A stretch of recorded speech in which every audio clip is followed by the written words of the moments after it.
పెట్టడం వల్లనే ఆ shocking surprise super. Thank you అండి, కంగ్రాట్స్. అండ్ ఎస్, ఇప్పుడు ధ్రువన్ గారి మాటలు విందాము. ఎస్,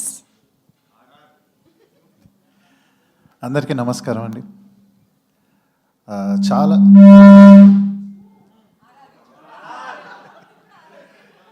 చాలా చాలా రోజుల తర్వాత చాలా మనస్ఫూర్తిగా హ్యాపీగా ఉంది. మీ అందరికి తెలుసు, చాలామంది మీడియా మిత్రులకు తెలుసు ఇక్కడ నా జర్నీ. లైక్ లాస్ట్ 14 years నుంచి నేను సింగర్గా స్టార్ట్ అయ్యి ఆల్మోస్ట్ మ్యూజిక్ ఇండస్ట్రీలో హైదరాబాద్లో ఉన్న అందరితో నేను పనిచేయడం జరిగింది. వివిధ పాత్రల్లో మ్యూజిక్కి సంబంధించి, అండ్ సింగర్గా, మ్యూజిక్ ప్రోగ్రామర్గా, అండ్ అలానే లిరిసిస్ట్గా కూడా ఎన్నో పెద్ద పెద్ద హిట్స్ రాసే అవకాశం దొరికింది ఈ జర్నీలో. బట్ లాస్ట్ 6 years నుంచి ఆర్ఆర్ ధ్రువన్గా నా ప్రస్థానం స్టార్ట్ చేసి ఇప్పుడు ఇది నా 12th ఫిలిం. అండ్ ప్రతిసారి చాలా క్లోజ్గా, అంటే ఒక థియేట్రికల్ హిట్ దాకా వచ్చి, ఒక మ్యూజిక్కి మంచి రివ్యూస్ వచ్చి, బట్ అది హిట్ అవ్వలేనప్పుడల్లా నిజంగా నేను చాలా ఒకలాంటి ఒక డిప్రెషన్లోకి వెళ్ళేవాడిని. అందరూ అనేవాళ్ళు ఎందుకు ఇంత సీరియస్ తీసుకున్నాడు, మనసు పెట్టి పని చేసినప్పుడు ఏ కళాకారుడైనా అది సీరియస్గా తీసుకుంటారు. సో అది ఆ ట్రామా అనేది ఎప్పుడు ఉండిపోయింది. బట్ ఇది చాలా స్పెషల్ మూమెంట్ నాకు నా లైఫ్లో, బికాస్ ద ఫస్ట్ టైం నేను ఒక థియేట్రికల్ హిట్ చూసాను. నేను ఇవాళ బుక్ మై షో చూస్తుంటే అన్ని షోస్ హౌస్ఫుల్ వస్తున్నాయి. నేను ఎప్పుడెప్పుడో నా పాత ఫ్రెండ్స్ అందరూ మార్నింగ్ నుంచి నాకు మెసేజెస్ వస్తున్నాయి. They are congratulating me and they are more happy for me than I am today. So నిజంగా చాలా స్పెషల్ మూమెంట్ అండి.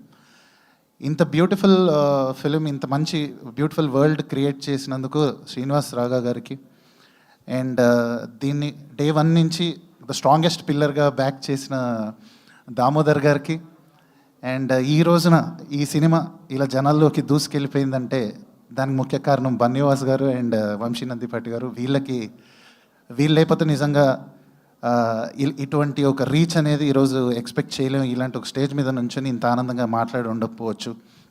So thank you sir everyone. And Trigun, Hebah, Siri, Akhil, they have done full justice. అంటే ఆ పాత్రల్లో ఆ కథలోకి వెళ్ళిపోయినప్పుడు అందరు కనెక్ట్ అయిపోయి వాళ్ళ న్యాచురాలిటీకి కనెక్ట్ అయిపోయారు. అంత బాగా పర్ఫామ్ చేశారు ఒక్కొక్కరు. అండ్ పుణ్యవతి అయితే భయపడిచ్చేసింది. అండ్ మహిమ్ మధు గారు అయితే ఆయన పాత్రలు ఆయన జీవించేశారు. పరకాయ ప్రవేశం అంటారు కదా, ఆ లెవెల్లో చేశారు. అండ్ అఫ్కోర్స్ పృథ్వీ గారు ఆయన పాత్రని ఆయన అద్భుతంగా పోషించారు. అండ్ ఈరోజు ఉన్న అన్ని క్యారెక్టర్స్ ఆ వరల్డ్లోకి వెళ్ళగలిగారు. కామన్ ఆడియన్స్ అంటే ఇప్పుడు మేము మా సినిమాతో ఎంత భయపెట్టించామో లేదో తెలియదు, కానీ మాకైతే ఒక్కొక్క రివ్యూ చదువుతూ ఒక జంప్ స్కేర్ లాగా ఉండేది ఓపెన్ చేస్తుంటే. సో ఆ లెవెల్ హారిఫైయింగ్ ఎఫెక్ట్ వచ్చింది నిన్న. బట్ స్టిల్ ఎక్కడో జెన్యూన్ ఎఫర్ట్ అనేది యూనివర్స్ అది వింటుంది అనే దానికి ఇది ఒక నిదర్శనం ఇది ఈ సినిమా. ఎందుకంటే ఆడియన్స్ యాక్సెప్ట్ చేసేసారు. ఇప్పుడు హౌస్ఫుల్స్ నడుస్తున్నాయి, సింగిల్ స్క్రీన్స్ అన్నీ హౌస్ఫుల్స్ ఉన్నాయి. ఈరోజు ఇప్పుడు చూస్తున్నా కూడా బుక్ మై షోలో లాస్ట్ 1 hourలో 1.8K రేట్ ఉంది టికెట్ సేల్ అవ్వడం. సో ఇదంతా నాకు ఒక చిన్న బటర్ఫ్లై ఫీలింగ్, ఒక dream come true feeling moment అనమాట ఇది. So thank you so much Telugu audience, first time accepting నన్ను మ్యూజిక్ డైరెక్టర్గా నాకు ఒక హిట్ ఇచ్చినందుకు thank you so much. And అందరూ నా బ్యాక్గ్రౌండ్ స్కోర్ గురించి మాట్లాడుతున్నారు. అండ్ దాంట్లో దాని మెయిన్ కాంట్రిబ్యూషన్ శ్రీనివాస్ గారిది. బికాస్ ఆయన క్రియేట్ చేసిన వరల్డ్, ఆయన చూస్ చేసుకున్న మ్యూజిక్కే మీరు వింటున్నారు ఇవాళ. అది నేను మనస్ఫూర్తి చెప్దాం అనుకుంటున్నా. అండ్ అలాగే ఈ ప్రాజెక్ట్కి నాతో పాటు అహర్నిశలు పనిచేసిన నా మిత్రుడు కుశల్, అతను కూడా నేను ప్రత్యేకంగా ఈ వేదిక ద్వారా కృతజ్ఞతలు తెలుపుకుంటున్నాను. నేను థ్యాంక్ యూ సో మచ్. రానున్న రోజుల్లో మరిన్ని మంచి చిత్రాలకి పనిచేసి మంచి మ్యూజిక్ని అందరికీ ఎప్పుడు అందిస్తానని మనస్ఫూర్తిగా తెలుపుకుంటున్నాను. Thank you so much. Thank you so much Dhruvan గారు.